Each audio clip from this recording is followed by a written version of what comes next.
Is the Big 12's flirtation with private equity not actually about football? That's the question that's been raised this week by Jon Wilner, and it is a very, very interesting topic that we need to dive into here because, look, I mean, the obvious is you're falling way behind financially, both the Big Ten and the SEC as they become the overlords of college football. But the presidents are who really need to be convinced. That has been the word both from the reporting that's been out there, just the little bit that I have heard as well.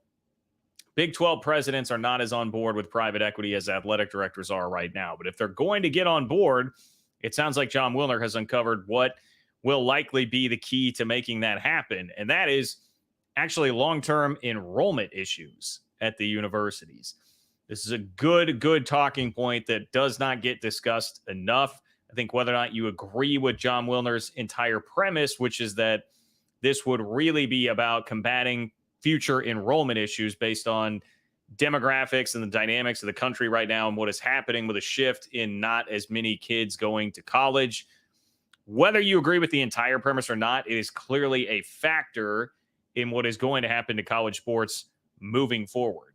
So it is something that deserves a lot of breakdown here on this. And as usual, say what you will. I know not all of you guys like Jon Wilner. You know that I here do. I very much respect him.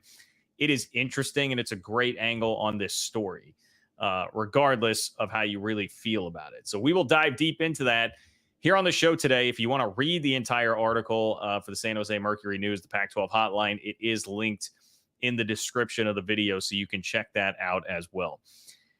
Feels like we haven't talked quite as much ACC lately. It is perhaps quieted down a bit. There was a tad bit of Florida State ACC lawsuit news, but nothing substantial. However, the most substantial thing on the ACC front has been one of the most powerful, I would say, voices in college football these days. Josh Pate did let out a couple of tweets earlier this week that certainly insinuated that an ACC collapse is coming and that the ACC is going to do, in his words, the opposite of expand. And I think what I am seeing out of the ACC right now is very interesting and in some ways very much comparable to where Big 12 fans were at in like July, August of 2021. Circumstances not totally similar, but in a lot of ways fairly similar. And I'm recognizing a couple of things that really remind me about where Big 12 fans were at. So I do want to cover that. Speaking of Josh Pate, he also threw out a theory that is enough to make you kind of vomit about the current state of college football right now. And it involves the college football playoff and what may happen if the SEC does not get as many teams into the college football playoff this year as it thinks it deserves and as it thinks it should. I had not really considered where he was going with this, but I have a hard time disagreeing with what he has to say and what his prediction would be based on what will either happen or not with the college football playoff in the SEC. And as much as I love my guy, Brett Yormark, you guys know I'm all about Brett. I'm all about Lord Karen. All hail Overlord Karen. It has been a minute. Thank you for the beautiful house that I currently reside in, Overlord Karen, for all that work that I did last year carrying water for the conference. I love my guy, Brett. I don't love his stance on the NCAA tournament, even if I understand why he's doing it and that it is basically fighting for the Big 12 and doing the same kind of thing the SEC and the Big 10 are trying to do with football. I get it. I understand the dynamics at play, but we cannot be messing too much with the NCAA tournament. And the breaking news right before I hopped on here tonight is that, guys, they're going to mess with the NCAA tournament. They're going to mess with the NCAA tournament. We're going to get a little bit of expansion to the NCAA tournament. Maybe, if I really wanted to be clickbaity today, I could have just said expansion is coming and just had that been the title of the video and then told you, oh, I meant NCAA tournament. But I'm not that mean. Okay, guys, like we've all got to bait the hook a little bit to get you to click and just generate interest in the topic that we're talking about. But I wouldn't do quite that to you. However, that is something that I'm sure a lot of people have strong opinions about. And look, we do not need We do not need more teams in the NCAA tournament. But this is it's college athletics in a nutshell these days, guys. It is college athletics in a nutshell. Too much of a good thing. It's never enough. Nobody is ever satisfied with anything. Nobody is ever satisfied with anything. And these guys, the leaders of the Power 4 conferences now, are the ones who are not satisfied here in this instance. They want to mess with what is the best thing, arguably, in North American sports right now. I think you could argue the NCAA tournament is as popular as anything. It's a massive moneymaker for the NCAA, and yet they still want to tinker with it. It's exactly where we're at right now, and why long-term outlook here, we have people like Nick from Analyzing Finance with Nick who come on the channel and say, look, man, I mean, long-term outlook on this thing doesn't really look great. And speaking of Nick, to kick this all back up to the top, that is what he is talking about, or what he was talking about in the first video that he came on here was, hey, enrollment issues are going to be a thing for college campuses. Like, they're going to have to reconcile that and deal with that there will be less students on campus here before too long. So that is an issue that has been talked about by some already and forecasted here on this channel. Now it is coming to fruition even more, or at least being brought to the forefront more by Jon Wilner this week. Okay. That's what I have planned on the show for you guys today, but you can be a part of the show. It is very easy. Click the $ below the chat box in order to submit a donation with your chat. It will pin it in a separate column. Make sure that you get on the show here tonight. Great way to not only voice your opinion and control the direction of the show, but it is also a way to support the channel, the work that I'm doing to bring you Big 12 conference realignment college football content on a week in, week out basis here on the channel. And I much appreciate all of you who do that. Like the video. That would be great. I saw, shout out to my guy, Rob S. I saw Rob S. Rob, you're on it, man. Like the video, everybody. Just give it a like. That's a very easy way to support the channel. Totally free. Liking the video definitely helps. Leaving comments, whether it's the live stream of comments or if you are watching afterwards and you want to leave a comment in the comment section, that is incredible. I would love it if you did that, even if you tell me that I suck and you hate me and you're an ACC fan and you don't like where any of the ACC conversation has gone. We got some Colorado pushback on the last show with what I still think is like a fairly reasonable Colorado take. Whatever it is, just let me know about it in the comments. I want to start doing perhaps a video a week reacting to people's comments that we are getting, to be a little bit more interactive with that. So we'll see. I've got some things coming. If you checked out the community post earlier this week, would love some feedback on that. I have a project that will be coming out soon, which is going to be another way for you to get Big 12 content and connect with me. Have been thinking about branding it under the moniker Fight the Power 2. Good old Public Enemy reference, Fight the Power. And for Big 12 fans here, it's all about fighting the Power 2. That's the battle right now. So I asked you guys what you thought about that. I would say generally solid feedback on it. Last I saw it was 2/3 to 1/3, at least okay and not bad. So let me know what you think if you head on over to that community page. And finally, if you are not watching this live, John-Kurtz-4 on Venmo is an easy way to support the channel as well. And if you leave me a question or comment there on Venmo at John-Kurtz-4, I will kick off the next show with it. So you can still be a part of the show by doing that. I appreciate all of you guys who are a part of that. Thank you. Thank you very much. So that's what we got. That's where we are. We'll start with David here to lead us off on the show and get rolling from there. David, what's up? David, I appreciate your support of the channel as always. David, our resident Nebraska fan in the house, he says, John, do you feel any Big 12 teams questioning if they want to play the big boy game? I have some Cincy friends questioning if they want to go down that road. Private equity. Could teams opt out? I don't think teams could opt out. And that is why the Big 12 conference-wide deciding to go down the private equity road was very interesting to me. I anticipated that this would just be a decision that would be made between specific schools. The early reports on like Drew Weatherford, the former Florida State quarterback's private equity venture, were that they were talking to 7 to 10 specific teams. And so I took that to be the likely scenario for all of this would be one-off individual teams. And of course, we heard about Florida State doing their thing.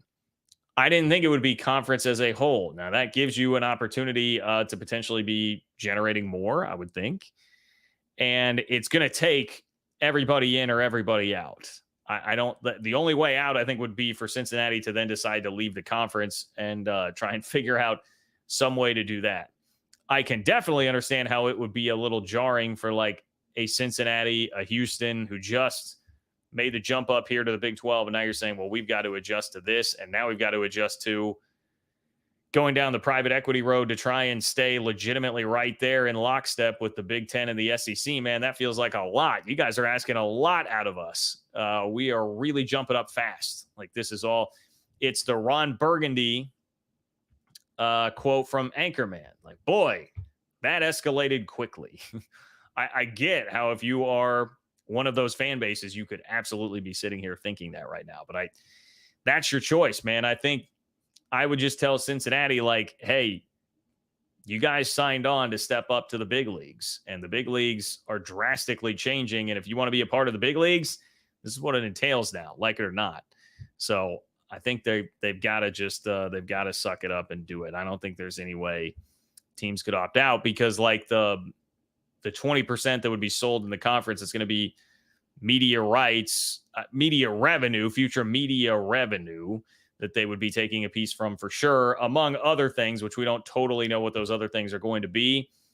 But that's all going to be affected like the payout that would trickle down to like a Cincinnati. So I don't think that there's any way that an individual school could back out of that. So that would be my response. Again, I'm no lawyer. I'm no attorney. I have no law degree. I don't know how these things go. I have zero experience with private equity. But that is my take on that. Appreciate you, David. Appreciate you being here. Rob, what's up, Rob? Appreciate you, my friend. Starting us off with the like the video for everybody and now popping in here with some support for the channel. Appreciate you, my friend. Rob says, problem with private equity is that it only works when they bring in resources or expertise with the money. What are they going to bring the Big 12? Nothing. J.G. Wentworth has better terms. Who was it? I wish I could give appropriate attribution here because I saw somebody either wrote the J.G. Wentworth thing or talked about it in a video. I saw it somewhere. But of course, call J.G. Wentworth, 877-CASH now, and you can get the cash up front. So people were making that joke about what the Big 12 is doing here. In fairness, Rob, I will say we don't know all the specific terms here. Now, I don't anticipate that there would be any like legitimate expertise being brought to the floor here. But what I would say is that we don't 100% know all the terms either. Like we saw the 15 to 20% thing thrown out. We don't know exactly how that would be broken down. And you are kind of just at it. We're going to get to this in the Wilner article in a moment. You are kind of just at a point where you don't have a lot of choices. You don't have a lot of great choices. I mean, think about it. $30 million behind, potentially more than $30 million behind these other conferences and paying $22 million a year for revenue sharing. I mean, guys, that's a gulf. And all of a sudden, like Wilner wrote it as you would be the G5. What the G5 is right now to Power 4 conferences and have been, like you will be that in 2 years. It's a pretty sobering reality for everybody to accept, and it does not sound like the Big 12 is quite ready to accept that right now. So I get your pushback, I get your concern. I absolutely do, and you clearly know more about private equity than I do. I do not have much experience in following how that works. All I know is what I have read in this space, what I heard from Nick. Again, you guys should go watch that video from last week, Analyzing Finance with Nick, who broke down pros and cons of private equity and what might be happening. And basically what he said was, we kept coming back to that phrase, the devil is in the details. We will find out what the details are, and that will dictate a lot of what this is going to be. But I understand the trepidation, and I don't know. I guess I have maybe a little bit more faith in Brett Yormark than you do at this point, and that's okay. That is totally okay. And I'm kind of on the fence about it too.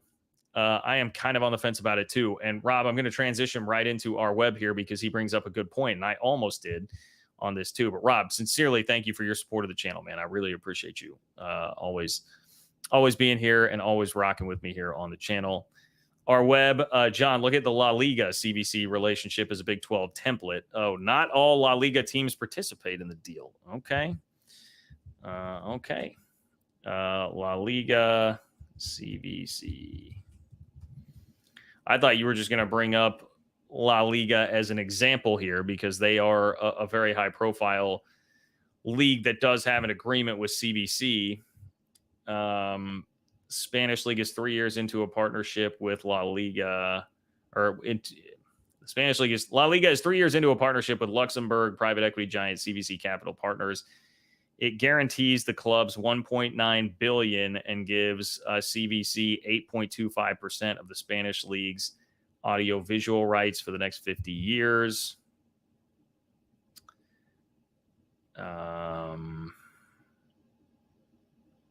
CVC is also invested in F1, World Rugby, the MLS, and the NFL, and is looking to expand its overall presence.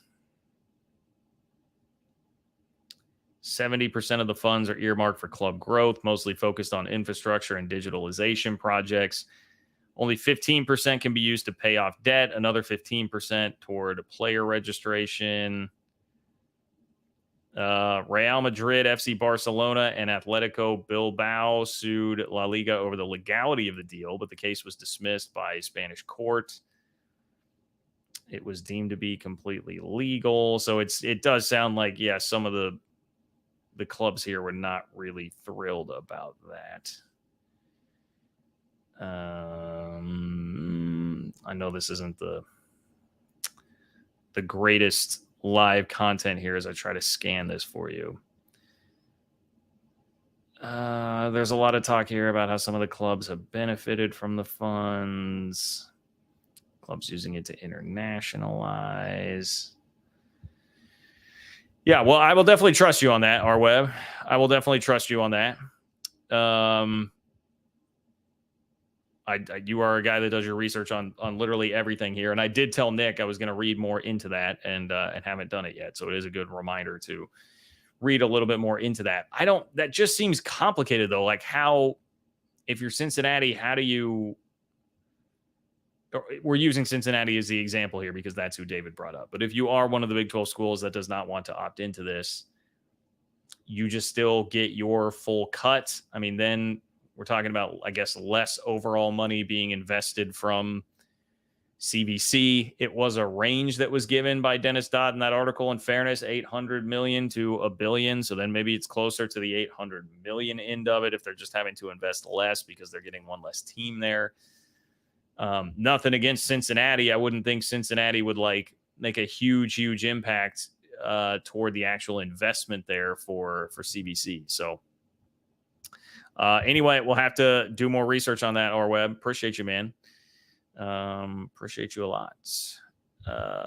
We've got Houston Cougars Germany. What's up, Houston Cougars Germany? Service Johan. Great content as always. Thank you, Houston Cougars Germany. Should Allstate open more than their hands and pay $50 million, then we may see the McBig and Coca-Cola SEC earn $200 million each, leaving the Allstate 12 even further behind. It is definitely a concern. I do, however, I think the way this would play out, like I get everybody saying, hey, if you do this, it's like trying to keep up with the Joneses in your neighborhood. And the second that you buy a bigger car, your neighbor's going to buy an even nicer and newer car, and you'll never be able to actually keep up with them. I think it would take the Big 12 actually making some legitimate headway before the SEC or Big 10 would do either one of those things. The Big 12 is pretty uniquely positioned from a brand equity standpoint, I think, to cough up the name to Allstate or whoever it's going to be here. Whereas the Big 10 or the SEC, it has more value. Well, yes, they are really money hungry. They're certainly not as desperate as the Big 12 to go make a move like that. I think they would definitely do it, but they would only do it when they're being pushed there.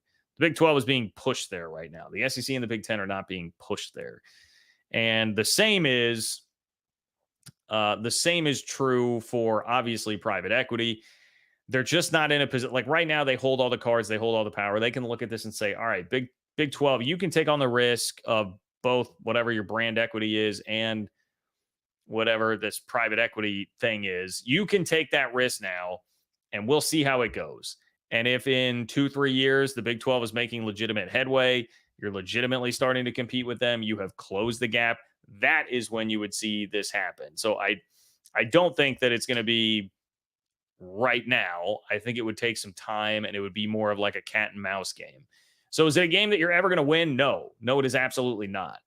But I think you're kind of trying to buy yourself some time and or keep people enrolled at your school, which is the Jon Wilner piece of this, which I know has been delayed a little bit here at the beginning of the video, but we are going to get to, I promise. And it's because we got some great contributions from everybody. Much appreciate you, Houston Cougars, Germany. Always love hearing from you abroad.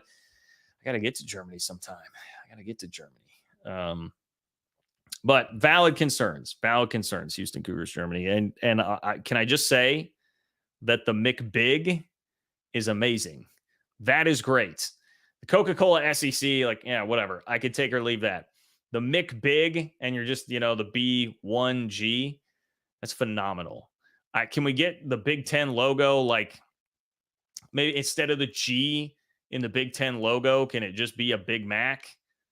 Or like, can the one be like a French fry? Something like that. I feel like we could make that happen. Or if it were going to be if McDonald's were the sponsor of the SEC, you could just turn the arch like on its side, and that could be the E.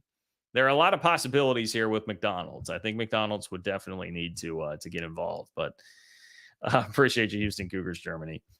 Papa Bravo, Big 12 might as well go public with an IPO. Let the fans get in on it. Probably a better return than putting it all on number 7 at an OTB. Well, this is where I'm going to need Rob. Okay, Rob says the How Money Works YouTube channel. I mean, yeah, like I know the basics of private equity here at this point now based on what people have reported on it, but I've also seen a lot of people in kind of the financial world saying like, hey, I'm like reading these articles that are coming out from sports people here, and they just clearly have a very, very rudimentary basic understanding of this. So, I mean, I know the general idea here is, well, private, and this is again where we're talking private equity, private capital. There are some semantics at play here as to what it is that the Big 12 would actually be getting involved with here, because they, so far from our understanding, would not be giving up like legitimate ownership of the conference. It sounds more like it would be a piece of the revenue, not, hey, we're going to come in and like take a lot of power here. So when you talk about being able to like cut things in athletic departments, cut sports, whatever it might be, we don't know. We certainly are far from knowing for sure that that is what private equity would be able, that's what CVC would be able to do here. So that's why private capital was the term that was more being used, because it would just be an influx of money, but you got to get your money back and a return on investment. And that's why you take 20% of the profits on down the road. So I would say to everybody, and I understand the concerns here. I get it where everybody is going with this. We probably do need to be prudent and fair and patient and wait for actual details of this to emerge. I suppose there is a chance we don't get the full details of this. I would think someone's going to be able to get it, because there are so many great reporters out there. Like Dennis Dodd had this story, but Ross Dellinger has had like everything lately in college football. Pete Thamel is really good. Brett McMurphy had the naming rights story, and he said, look, that was something the Big 12 did not want getting out. I think at some point we're going to get those details. And it is, in my opinion, a little bit unfair to come down on all these different angles about it if we don't know specifically what the details are on that. It's fair to raise the concern. It's unfair if you're going to really harshly judge the Big 12 right now, in my opinion, on that front. But I get why people are averse to it. And Papa Bravo, I come back to that to say, like, I know I've seen people talking about IPOs, I mean, I know it stands for initial public offering. I know that I know that Jordan Belfort and the guys in The Wolf of Wall Street did that for Steve Madden. I know that. That's about the extent of my knowledge of like how the hell an IPO actually works. All right, I got a communications degree from a state school, so that's not really in my wheelhouse. So I wish I could like react more to this comment, Papa Bravo, but I guess what I'm telling you is like I'm too dumb. I'm just sports Neanderthal guy here. So I don't I don't this is submitted for people like Rob S, who clearly understand this better to judge the comment here from Papa Bravo. But I genuinely appreciate your support of the channel, Papa, and thank you for popping in here tonight and voicing that opinion. And then Rob, yeah, great explainer on private equity below. It's the How Money Works YouTube channel. Yeah, now I'm seeing people comment about all this. Boy, we're turning into this is the thing. Like, you know, when I was in school, when I got into school at K-State and I started doing sports talk on the student radio station there and broadcasting games, never in a million years did I think I was going to need to like try and understand intricacies of law and finance. I should have gotten that business minor, man. I should have done that instead of doing a sociology area of concentration. It wasn't even a full minor. It was just an area of concentration. But that's where my academic advisor advised me to go my freshman year because I don't know exactly why. So should have done that. Probably could have helped. Appreciate you, Rob. Appreciate you, Papa Bravo, and everybody in here so far. Look, we're all talking about private equity and the risks involved here, and we all do it. John, you just have a really smart fan base. That's fair, Papa Bravo. You guys are very smart. You guys are very. I appreciate you. You guys are the best. You guys are the best, man. We're all talking about private equity and the risks here, and we all think the Big 12 is doing it because, like, hey, you've got to be able to keep your football program up to snuff here so you can stay within striking distance of the money that is coming into the Big 10 and the SEC because they will be 30 million, 40 million, whatever, dollars ahead of you per year. But the case made by Jon Wilner here, who I know people, well, isn't he like the Pac-12 guy? Well, he is still covering all the schools from the Pac-12, which include now 4 that are in the Big 12. So I actually like this about it because, again, I think Wilner is really good. I think he's very thoughtful, and he clearly is very sourced up. I love the fact that he's doing a little bit on the Big 12 now. And so we got this piece where he talked about the real reason perhaps that the Big 12 is going private equity is not really football and what everybody thinks, just the obvious, that it's about long-term keeping enrollment up at these schools who are kind of at a crossroads and facing a potential enrollment crisis. So here is what Jon Wilner says. He says, selling ownership in the Big 12 is risky, especially for the percentage under consideration. According to CBS Sports, Yormark and the university presidents are mulling the sale of as much as 20% of the conference for $1 billion. But you know what's also risky? Not selling ownership. That is Jon Wilner's words there. What is also risky is not selling ownership in the conference to get in bed with private equity. Wilner says the Big 12 cannot afford to get lapped by the SEC and Big 10. It cannot risk a not so slow fade into irrelevance fueled by tight budgets, limited resources, and second-rate talent. Football success is far too important, not because the presidents crave athletic glory, but because they crave what athletic glory can provide, which is unsurpassed marketing for the university at large. The enrollment apocalypse is coming, folks, and on-field success might be the most effective antidote. I mean, he is right. I know I forever have been preached at about the value of sports and what it can mean to the university. And that is all because of the story of at K-State, it was Bill Snyder, where enrollment was declining. Rumors about K-State getting kicked out of the Big 12, maybe having to go to the Missouri Valley. We're talking about late 80s here.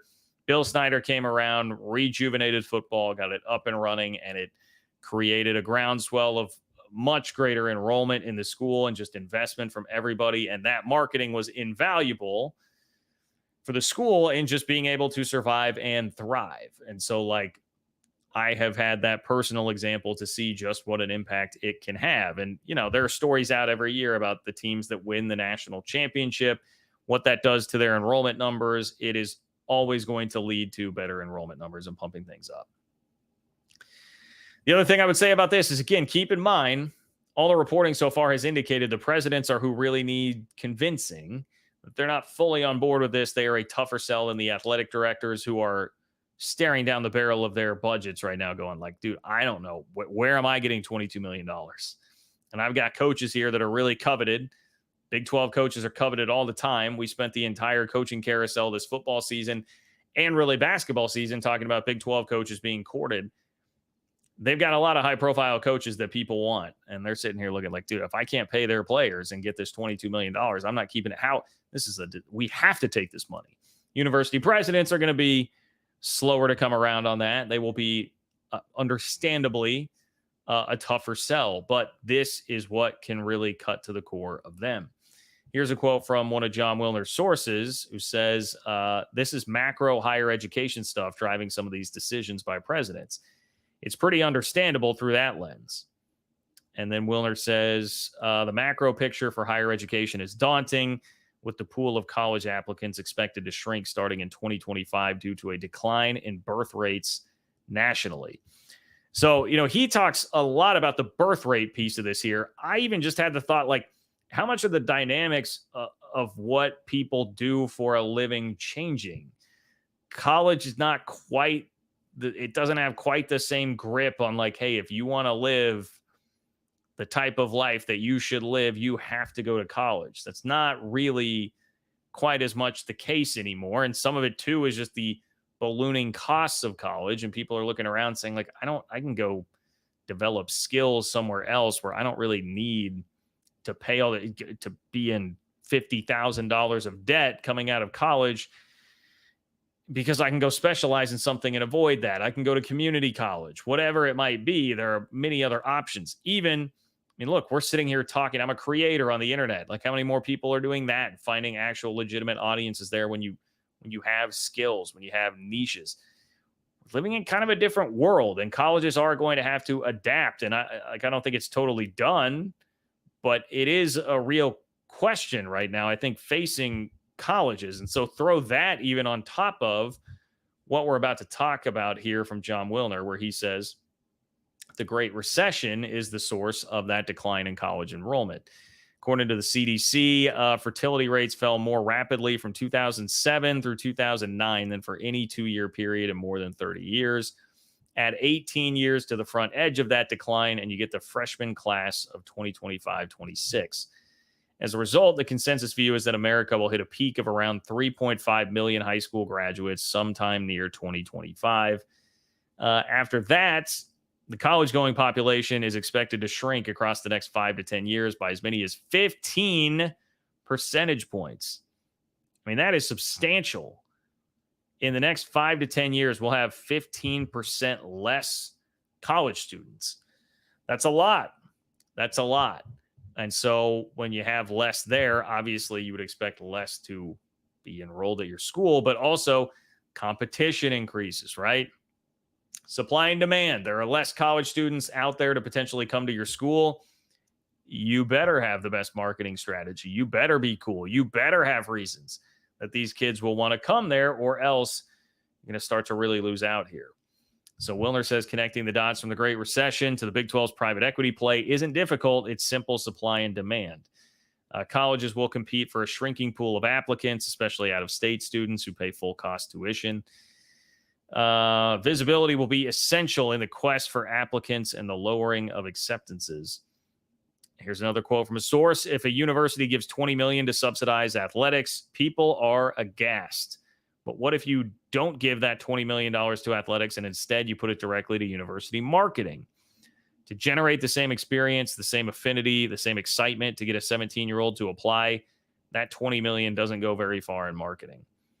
So their point would be the $20 million or whatever this money would be from private equity, it's much better spent through the athletic lens by generating better teams and getting yourself into the national spotlight there than it is actually just marketing for a university. And I don't know, it's probably not fair to use myself as a personal example here, but like that is exactly how I looked at it when going to college. Like I wanted to go to the place where I could watch K-State sports up close and personal. That's what I wanted. And other college letters that I was getting, anything I would consider, like I always just viewed it through the sports lens.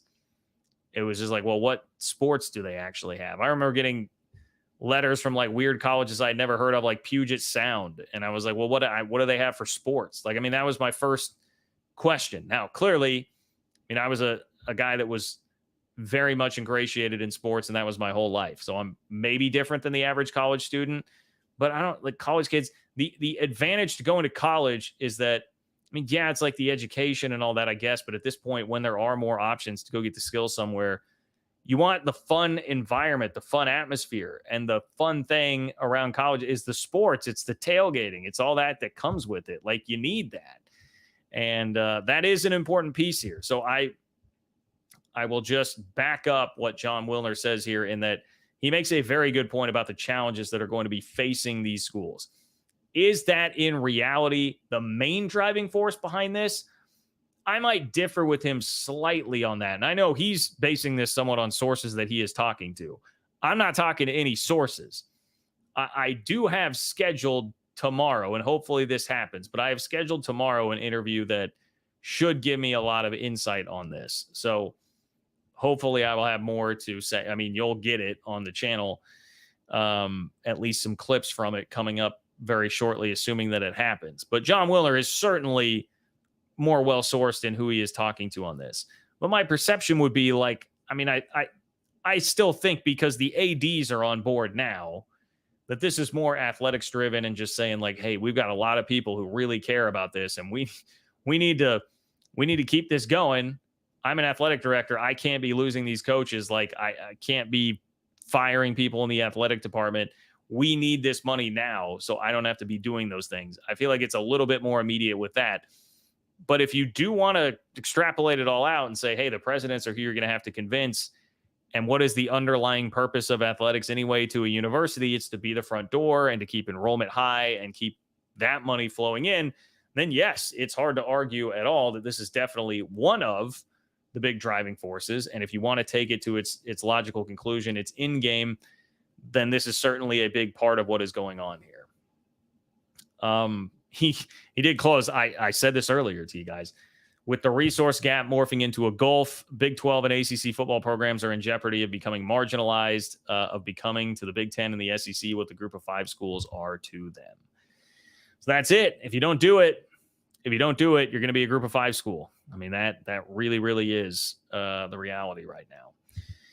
All right, let's check in again with David. What's going on, David? Appreciate you, my friend. If you want to be a part of the show, click the $ below the chat box to create a super chat. John-Kurtz-4 on Venmo if you are not watching live. And if you leave a question or comment there, I will kick off the next show with it. And if you like the video, I'd really appreciate that. Leave me some comments as well. All that is great. David says Big 12 conference itself uses private equity to buy players for Big 12 teams, and these players market the Big 12.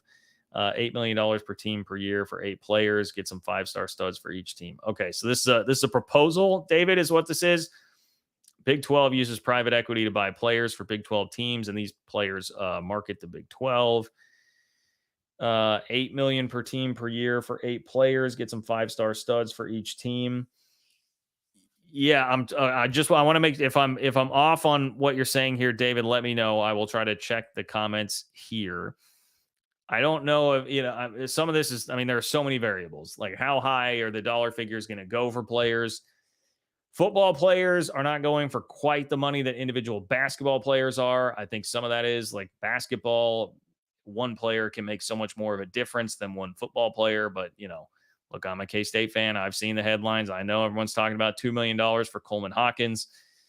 Don't give me your stupid 12-6, $2 million for that take, because Evan Mia, who is one of the best basketball analytics guys out there, had him as a top 20 player in the country and the number 2 player in the portal in terms of his overall impact on the floor, which goes way beyond just, it's like looking at a pitcher and a win-loss stat being the only thing you look at. There's way more about it. Illinois' offense, if you're looking at those analytics guys, Illinois' offense with him on the floor was basically the best in the country, and with him off the floor is a massive difference. He does a lot. All right. I'm annoyed at the Coleman Hawkins pushback. But anyway, yes, K-State paid $2 million apparently for Coleman Hawkins. I don't think you're getting that really for individual football players. But also, if you have $8 million, you're probably going to have to be more judicious than just, hey, go out and get 8 $1 million players. It would be, they've got guys literally in roles now that are like the GMs of the football team that are, their whole job is to figure out how to disperse all of that. But I will say, David, landing star power does matter just from a marketability standpoint for sure. The Big 12 has a lot of pretty marketable stars this year right now. Ollie Gordon, chief among them. Cam Rising, the reputation he has as a quarterback. Jalen Daniels, health issues, but man, I mean, he's definitely somebody people really like, admire, and respect across the game and has a lot of juice to him. All the Devin Neal, Harvey at UCF, Brooks at Texas Tech. Like you've got a lot of Avery Johnson, Dylan Edwards, DJ Giddens at K-State. You've got some star power. That marketability and star power definitely matters. I feel like in this conference, Shedeur Sanders, Travis Hunter. I'm still getting used to Colorado being in the conference. My apologies to Colorado. If we're talking about star power in the conference, it really should start there. And I feel like the conversation never starts there for me. Noah Fafita, Teteroa McMillan. You've got players like that, and that is what really does drive interest in the conference. So yes, you'd be very well served to be landing some star power with that. And that just comes along with it. If you're recruiting and you have the money to disperse out, you'll have to make some tough decisions, but you will want to use some of that for some real star power. So appreciate you, David. Some of that too I would love to see what the breakdown will be when we know, I guess, if this happens, but if it happens, then when we would know like how much money is actually being brought in and how's that all getting dispersed? Like, what will the final total be per team that they would have to work with there? Appreciate you, David. Thank you much, my friend. Texas Football Channel. What's up, Texas Football Channel? Texas Football Channel says, hello, John.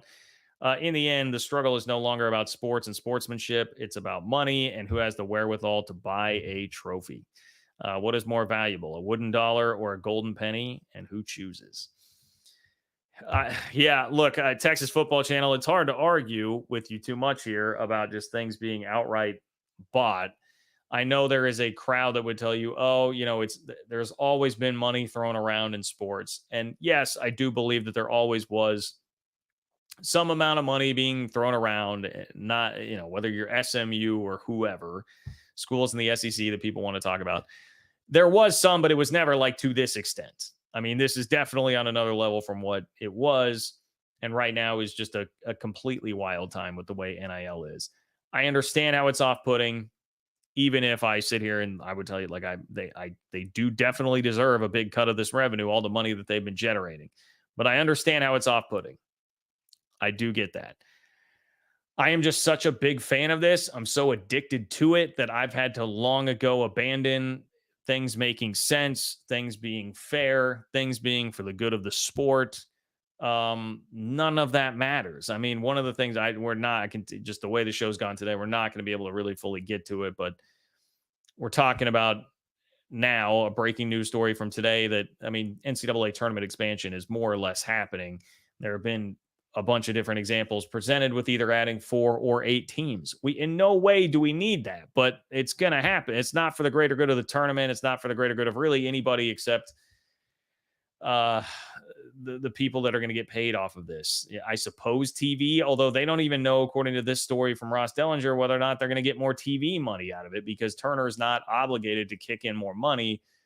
So I guess it would be like the conference commissioners who theoretically benefit because they would maybe get some more of their schools. It's just, we're living in a very stupid timeline with college sports, and it's definitely a timeline that at some point down the road is going to run itself into too much trouble. But the runaway train has started. So I get it. I love it so much that I'm not going to give up on it, and I have to operate in a space of just reacting to where we're at right now. And I've long since accepted kind of the unfortunate realities of some of this. So I understand, man. I do. I understand the frustration there. I definitely do. It's hard to disagree much with you on that. Got a little lost there. Sorry. Who did I see just tag me in there that I was going to check? Well, now I'm not seeing it. Okay. David. What's up, David? David says, just a thought, covers Big 12 marketing and is just added to what the schools are doing with their own NIL. Football is king. Winning brings eyeballs. Yeah, that's really it. And that's kind of, the star power is great from a marketability standpoint. The coaches, though, will ultimately know, all right, like, how do I have to disperse the money to most appropriately build the football team? Because you nailed it with winning brings eyeballs. Like that's what you're going to have to do. And even that, I think we discussed this on the last live show. The Big 12 is kind of in a position where, like, even that, there's a scenario where that's not enough because you just don't have the brand power. And even if you started to win more, it would help. But maybe it's still not enough to generate as much as you would really need for the next TV contract to make a sizable difference. How long and how much winning would it take for a certain program to do to really ultimately garner that respect? I mean, Oklahoma State's been winning for a really long time at a consistent level, and they are a solid brand across the sport, but they're not enough to be in the Big Ten or the SEC right now or really get much run for that. And they've done about as much winning as you could possibly do short of the blue bloods in the sports. I guess some of it, if you want to, Mike Gundy had a quote on a YouTube show this week where he said, hey, the 2011 team that we had was the best team in the country, should have won the national championship. That was their Justin Blackman, Brandon Whedon team that lost to Iowa State, lost out to the Alabama LSU championship game rematch that we were also thrilled to see, and then beat Stanford and Andrew Luck in overtime in the Fiesta Bowl. Maybe if that went a different way, if Oklahoma State had won, maybe we're talking about a bit different situation with their program. Maybe, but I'm not even totally sure. And look, Oklahoma State fans, I say that as a K-State fan who would tell you the exact same thing about 1998. I think K-State was the best team in the country that year. And they were a blown 17-point double overtime loss in the Big 12 championship game away from playing for the national championship that year. I think that they would have won. I also don't think that would be putting them in the Big Ten or the SEC right now. So there even is a scenario where winning isn't quite enough. But the coach's job is going to be, hey, quickest path to it is winning. We got to figure out how to build our roster. It's great to have star power. It's great to have Shedeur Sanders. It's great to have Travis Hunter. But you also need to make sure that you have an offensive line that can win you games. Like, I'm going to read you this anonymous quote because I have it pulled here. Athlon in their preview magazines always polls anonymous coaches to say things about other schools in the league. So this is one Big 12 coach shared with Athlon Sports that success in 2024 for Colorado hinges on their offensive line and run game. Quote, it's going to be a circus just like last season, so expect the unexpected. It doesn't matter what noise Prime makes. They cannot have a winning season without a functional run game and a legit offensive line. That's the one position group you can't really portal in one cycle. If they're halfway better there, they'll have a winning season. But that's kind of, you nailed it. Like, you gotta make sure you have that. And those aren't going to be the sexiest names in the world overall to bring in. So yeah, I do think you still have to have some level of discernment, even though you do make a good point that the marketability can be really upped by getting your star players. Justin, what's up, Justin? Justin says, is the upcoming Big 12 money gap with the SEC and Big 10 due to them going out and renewing their TV contract too early? No, this was like set up to happen. As soon as Texas and Oklahoma left, as soon as you had USC, UCLA, and then eventually Oregon, Washington, but mainly USC, UCLA, right, coming into the Big 10. It was those TV contracts. They were always going to be worlds ahead of where the Big 12 was going to be. I mean, there still would have been a decent gap if Texas and Oklahoma were still in the conference. There still would have been, a certainly non-negligible gap between what the TV contracts would have been. It wouldn't be quite this gulf. But once Texas and Oklahoma were gone, the ship had sailed on trying to be at least anywhere close to what the Big Ten and the SEC were going to get. That's the unfortunate reality of the situation. So no, the only thing that happened with the timing of that contract was just the Big 12 surviving by jumping in front of the Pac-12. This had been building for a while. You could point to a lot of reasons for it for the SEC and Big 10, but mainly just having the biggest brands in the sport that were winning at the highest level. And that's what brings the TV networks around. It brings the TV dollars around. If you wanted to get into, hey, there's probably a little self-fulfilling prophecy, the SEC being propped up by ESPN for a really long time, helping them win, helping them continue to recruit those players. Like, there is definitely some truth to that. but it's been mostly just having the big brands that are winning all the time. But thank you, Justin. Great to see you, man. Appreciate you being here. Appreciate you hopping in on the chat. Great stuff from everybody tonight, man. I love the input from everybody. I saw somebody earlier, so I was going to talk about Josh Pate kind of teasing, I thought, ACC collapse. I will just, let's see. Let's get you the, let me share my screen here for you. So there was first this tweet, right, from Josh Pate, and it's the ACC with the water kind of, some ripples there, some action, some rumblings, if you will. Rumblings going on with the Water Cup and the ACC. And then someone immediately responds, expand. And Josh Pate says, the league is about to do the opposite of that. League is about to do the opposite of expanding. Now, none of this is groundbreaking, right? Absolutely none of this is groundbreaking. We know that most people think the ACC is going to do the opposite of expand because of everything happening with Florida State and Clemson. They'll be gone. North Carolina, probably gone. 2, 3, 4 others, probably gone. And then what happens from there? Can they backfill? Do they turn into a minor Ivy League type of conference? Do a bunch of teams leave for the Big 12? We don't really know, but everybody expects that to be the real outcome there. It's just that when Josh Pate throws something out there, you got to think like something must have happened. Something legitimately must have happened, because Pate is a respected guy. Like, I will even say he earned not that I was doubting his credibility, but he earned even more credibility with me recently when the Big 12 did have this story with private equity and the naming rights come out, because I had literally heard him say like a week before that, hey man, don't let Brett Yormark. He teased it. He dropped, I'm going to mess up my paraphrasing here of what he had said, but he teased that Brett Yormark had something up his sleeve. And then lo and behold, within like 2 weeks, here comes the story that drops about the Big 12 and private equity and the Big 12 and naming rights. So Josh Pate definitely is very well informed. You can even just tell by all the coaches he has access to go on his tours and talk to people, like how well respected he is around the college football world. It's a guy that definitely is going to have people talking to him. So when he throws out something like that, your ears definitely perk up. And I start to listen here and wonder, all right, like, what's coming? What's happening here? Now, I saw one of you very early on in the chat said, Josh Pate was talking about the Big Ten and Notre Dame. I guess maybe so, but it literally said ACC. So I guess I would think if it's going to be about the Big Ten and Notre Dame, the headline on it would not be ACC, right? Even if that would mean somehow ripple effects with the ACC.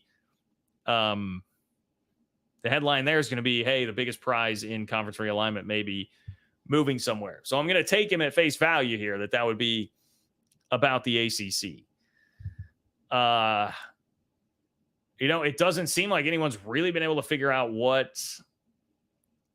is going on there. I'm not going to sit here and tell you, like, I wouldn't pretend to tell you that I have inside information about what's going on there, but it is another very strong voice, to me, one of the stronger voices in college football right now, pushing forward that, hey, the ACC is in some real trouble here, man. And as these cases continue to evolve, we'll see how soon Florida State and Clemson are going to get out, but they're going to get out. And I feel like right now ACC fans are in a pretty comparable spot to where Big 12 fans were. And when I say Big 12 fans, I mean Hateful Eight fans. Those of us in the Hateful Eight, remember those days back in July, August of 2021. Very similar spot where at that point, everybody had left you for dead on the side of the road. Everybody thought you were done. Everybody thought the league was over. Nobody has officially left. Nobody has officially left the ACC right now. But it's like a long, slow drag out to that point, and everybody knows it is going to happen. So the only real difference there is like Texas and Oklahoma like made it pretty quick once that story got out there because of Texas A&M complaining. They just got that part over with pretty quick and they were gone. Now it's just, hey, everybody knows that this is going to happen. So I've seen ACC fans like a little bit more in the comments and just some of the reactions watching on Twitter. It just feels like those fan bases are getting a little bit more uppity and defensive. Uppity is probably the wrong word there in this, but just more defensive, more frustrated, more angry, responding to more comments, from other people, like, hey, trying to generate more respect in their league and say, no, we're going to be the ones that will pick off schools from the Big 12, still using like the Utah rumor that we had not that long ago about Utah and the ACC that was pretty quickly debunked when Utah came out with its own statement. I'm just seeing more consternation from those fans. And I just want to say, like, I get it, man. I get it. Like, I know that I have not always been the kindest to just the ACC's brand of football because I have found it pretty mundane and boring. I just haven't paid a lot of attention to the ACC outside of Florida State and Clemson. They are typically pretty entertaining, but I mean, Miami, North Carolina, Pitt, Wake Forest, West. And they've had some good teams. It just has not done a lot for me. But I do have to say, man, I am very empathetic to their plight right now and where they're at, because you do have people from all corners of the college football world, stuff like this happening nearly every day, right? Like Josh Pate coming in here and just dropping a palm on everyone like, oh boy, not looking great for the ACC right now. And you don't feel very good about your future. Hateful Eight fans have been there. Washington State and Oregon State fans have been there. Hateful Eight fans survived by the skin of their teeth. Washington State and Oregon State fans, not so lucky. So if you are one of those fan bases right now, I get it. I understand why you would be in this position. I want to say that because I get accused of the ACC hate a lot.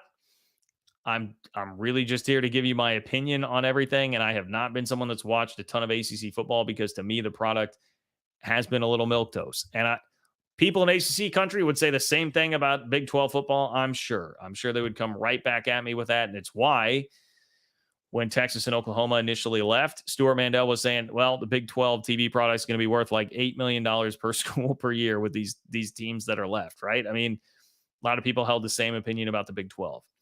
So I just want to point that out. ACC fans, I'm just telling you. I'm empathetic to your cause. I'm empathetic to your cause right now. I don't think it's going to turn out very well for you. I still don't. Although I am opening a little bit to perhaps a possibility that there's just a backfill scenario here where some form of the conference does kind of survive and you're sort of like the Big 12. Maybe something like that could happen. I don't want you to wind up like Oregon State and Washington State. It'd be nice if a landing spot for some of your schools was in the Big 12. That would be nice, but I don't want those fan bases to get left out in the cold like Oregon State and Washington State. Truly don't. It would be hypocritical of me to say that I do hope that happens. All right. Now, if you were somebody that in July of 2021 was laughing at the Hateful Eight, then, maybe we'll start to have a different conversation. But in general, I don't. So when these types of things are happening from the Josh Pates of the world, I get why that sucks. And I get why that has to be very, very frustrating right now. Speaking of Josh Pate, he did have quite the take, man. Somebody I think had suggested this to him, like left this to him as a question or comment. He expanded upon it. And I thought, dude, I mean, this is so true. This is so true. The general theory was he was talking about how many SEC teams are going to get into the college football playoff this year. And there was a wide range. I feel like the discussion was 3 all the way even up to like 6. And the theory was, hey, one of 2 things will happen. Either the SEC is going to get like 5 teams in, take up damn near half the field, and everyone will be unhappy with that and saying like, what are we doing with this? This sucks. Like, we got rid of the auto bids here. We killed the thing where the SEC was going to get like 4 bids automatically, but now the committee is going to bend over and do this. Like, what? That sucks. That's one scenario. Or the other scenario is the SEC gets like 3 teams in. They feel like they deserve a couple more and they don't get those teams in. The committee does not put them in. And then we'll be right back to the SEC and Big Ten throwing a fit and saying, we'll just take our ball and go home. They hold that power. And the harsh reality is, I mean, I hadn't thought about it in quite that direct of terms. The harsh reality is, like, they've got the sport by the throat. Like, what are you going to do if the committee does not let enough SEC or Big Ten teams in? They can throw the same fit that Florida State threw. They'll just have a better recourse because they can say, we'll just go form our own playoff. Whereas Florida State said, like, well, fine, we'll leave the ACC and go to a conference that respects us. But now we got to be embroiled in these lawsuits, and it's going to take a while, and it's going to take 9 figures worth of money to actually do this. So a little bit different there. They can go with the same type of Florida State campaign, but they've got legitimate bargaining power, legitimate leverage there to do that. So I did want to point that out. I was like, that's actually that's pretty clever and pretty damn true. The SEC and Big Ten can do that. It's, we'll complain about that. We'll point out how ridiculous it is that the sport's in that position. Not everybody totally will. Pate was kind of like, hey, is that right? Is that fair? No. Is that reality? Yes. And that's 1000% true. Here on this channel, we'll call it out as like, that's BS. It's not good for the sport. It's not good for anybody. But honestly, though, I think the more likely scenario is that the SEC would get 5 teams in. I have a hard time seeing the committee really bowing down to the Big 12 or the ACC or something at that point. I think the much better chance that the SEC just gets what they want and gets all those teams in. Daniel, what's going on, Daniel? Appreciate you being here, my friend. Cat fan in Huskerland. Daniel Osborne checking in on the chat tonight. Daniel says, we'll watch later. I am Cat fan in Alamo Land today. Ooh, okay. Just got into San Antonio. What do you think about the A&M fans that got kicked out of the College World Series? I am embarrassed for the good Aggie fans. Yeah, I'm not familiar with like 100% of the details on that. I know that they were talking about or like taunting one of the teams about like a bat boy that had passed away tragically or something. Not a great look at all. Not a great look at all. I don't think it's not fair to say like, hey, that represents all A&M fans. I certainly would not do that. And look, I don't want to really like make light of anything. That's terrible. And if that's what was happening, like I'm just going off of what I saw on social media. 1000% should have been thrown out there. I will just say I did have to laugh at message board geniuses throwing up I'm sure it was from TexAgs. It was a Texas A&M board. Does Texas A&M have a board other than TexAgs, which is one of the, first of all, just old school college sports message boards, but also one of the biggest and most powerful that is out there. But on TexAgs, a post about, this was a Texas psyop. How do we know that this wasn't just Texas fans that came and dressed up as A&M fans to give us all a bad name? Excuse me, a T-SIPs psyop. Isn't that what they call them? Like the T-SIPs or the SIPs? Whatever the hell they're calling Texas fans these days. How do we know it wasn't just Texas fans doing that? I got a good laugh out of that. Well, I hope you have a great trip to San Antonio, my friend. And appreciate your support of the channel as always, Daniel. Safe travels. Enjoy the Riverwalk. I got to experience San Antonio back-to-back years. K-State played the Alamo Bowl, and then the next year went and played a non-conference game at UTSA in 2015. So made back-to-back trips there. Does Charlie Want a Burger still exist on the Riverwalk in San Antonio? Because that's where we did pregame radio for that. Was it Charlie Want a Burger or Charlie Wants a Burger? Whatever. One of those two.